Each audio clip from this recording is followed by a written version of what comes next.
just for example, just tell me how you kind of got involved in this. Okay, that's easy enough to do. So, okay, I'm rolling. So yeah, how did you start doing this? I've been a fan of birds of prey since I was about 12 years old. A buddy of mine and me, when we were little kids, we came across a red-tailed hawk that was immature, that had basically came out of the nest learning how to fly, and we ran it down with towels and caught it and brought it back to his house, and we had a lot of fun basically trying to get this bird back into the nest and back to nature, and it got real interesting in his house when the hawk got loose and his mom's Pomeranian was running around. But from then on, I was totally hooked on birds of prey, and I started looking into falconry probably 5 or 6 years ago, and before that I knew about it, but I wasn't really sure what it took. I thought it took, being like a zoologist or a veterinarian or something, and so I let it fall by the wayside. But as soon as I really wanted to find out more about it, which was about 4 years ago, I started doing a lot of research, and I found out what it took within the state and within the federal confinements of permits and licenses, and did a lot of research, found out what it took, and started to go from there. And to become a licensed falconer anywhere, you have to pass an exam that covers all kinds of biology, anatomy, disease, their ecosystem, all that stuff. And once you pass that exam, you have to go and find somebody who will sponsor you for 2 years, because they don't expect you to just know how to do things. Right. So it's kind of a tradition that's passed down, from sponsor to apprentice. And once you find a sponsor willing to sponsor you for 2 years, which they do free of charge. I mean, the state doesn't reimburse them in any way, but you're required by the state to have a sponsor. Right. So once you have your sponsor lined up for 2 years, you then have to put together a certain legal set of gear, and you have to have facilities, and you have to have a place for them to sit out in the sun, and you have to have all your various gear. Once you have all that approved by the Fish and Game from the Nevada Department of Wildlife, you then go and fill out a form for a trapping permit. And as an apprentice, there's only 2 species that you're allowed to hunt with in Nevada and in most states. It's an American kestrel falcon, which is a little falcon yay big, or a red-tailed hawk.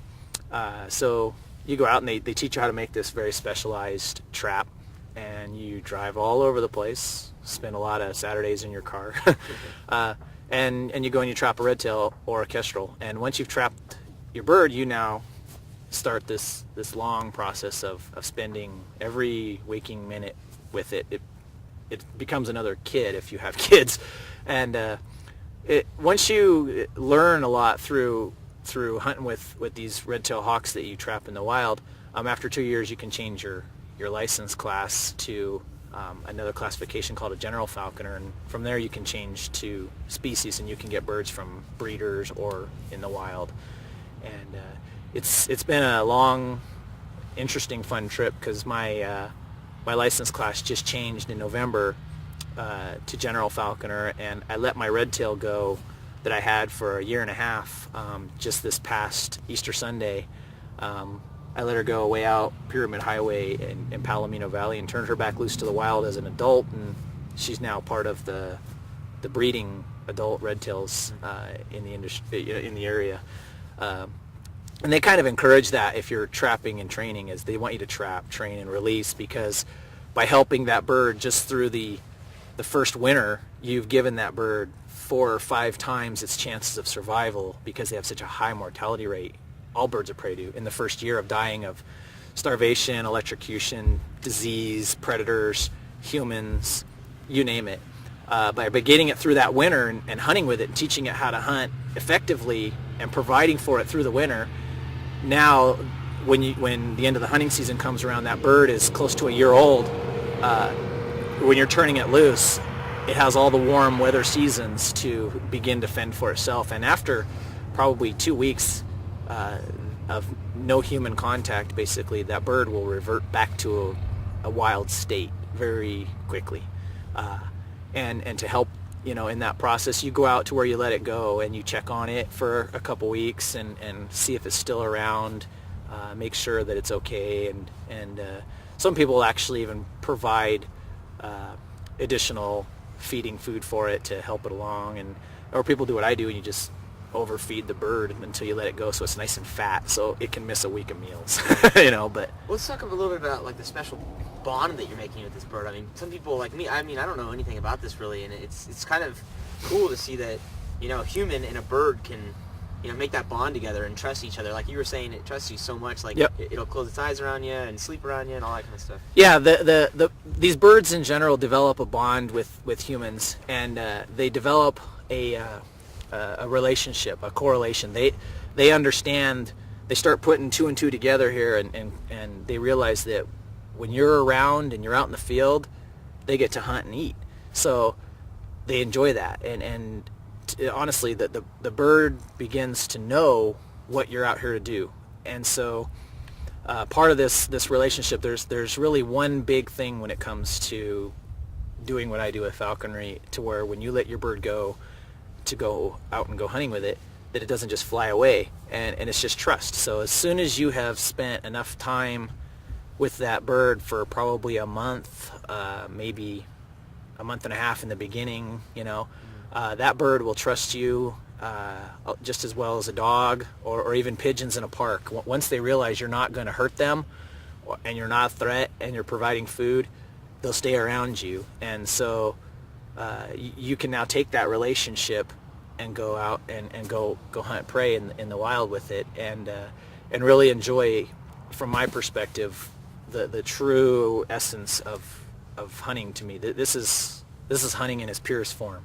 This is you just being part of what happens naturally. That's really what I'm out here to enjoy myself and have fun and do this with my bird, but this goes on in the wild thousands of times a day across the country, tens of thousands of times. It's just part of nature and part of the food chain. I just like to be part of it because I just love birds of prey. And so these birds go out and they're doing what they do in the wild that nature's given them to survive, which is hunt.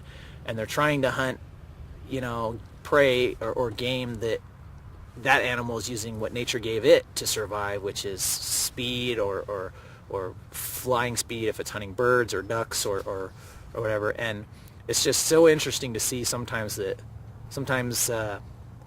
prey wins, sometimes the predator wins, and it's really interesting to see that balance out there in nature.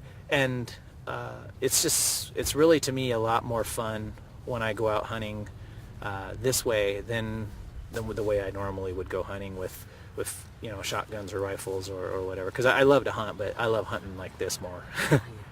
Let's talk a little bit about the bird itself and the characteristics of it. What kind it is, what makes it such a great hunter. Yeah, the bird species that I'm currently flying is called a Harris hawk.